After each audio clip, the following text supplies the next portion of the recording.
42 sena daqshekk ilu pajjiżna brajħ fidejh u jitmexxa minn persuna l kollox Maltija, il-President tar-Repubblika.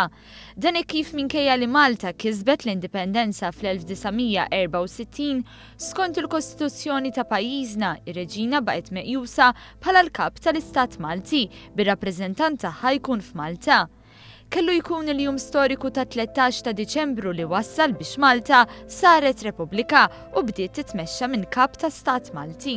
Illi f'pajjiżna dan it-tibdil importanti sar fil-paċi, fl-ordini u fil-kwiet bi spirtu ta' kooperazzjoni reċiproka kif titlob id-demokrazija.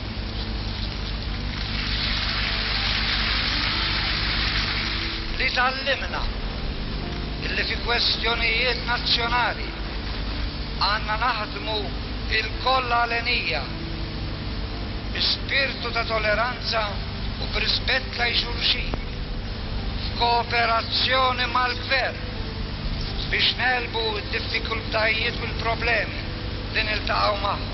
Is-seduta parlamentari ta' dakinhar kienet waħda storika u tmexxiet mill-Speaker tal-Kamra tad-Deputati ta' dak iż-żmien l-Ispiżjar Manuel Attard Bezzina. Minn 55 membru fil-Parlament, dakinhar 49 deputat ivvutaw favur filwaqt li 6 deputati tal-Partit Nazzjonalista ivvutaw kontra l-Kostituzzjoni tar-Repubblika, fosthom il-kap tal-Oppożizzjoni ta' dak iż-żmien George Borch Olivier. L-ewwel Prim Ministru ta' Malta Repubblika kien il-Perit Domingo Mintoff. Mintoff solennement naħlef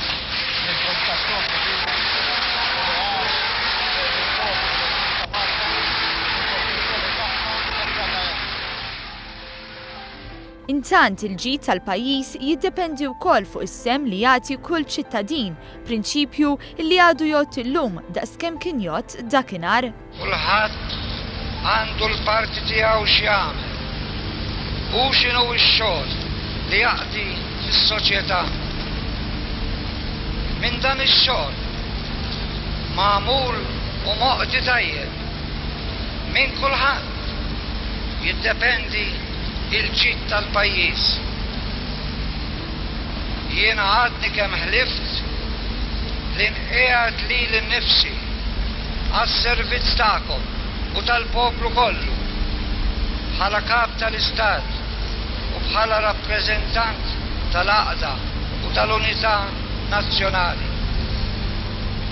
Intom ukoll, kull wieħed minnkom, għandkom teħilfu u twedu fis-skiet ta' qalbkom li taqdu il-parti tagħkom bil-għaql, l-onestà, mhux bl-egoizmu jew bi-spirtu sezzjonali, iżda fl-interess ta' għajrkom u tal-pajjiż li għandu jiġi l-ewwel u qabel kollox.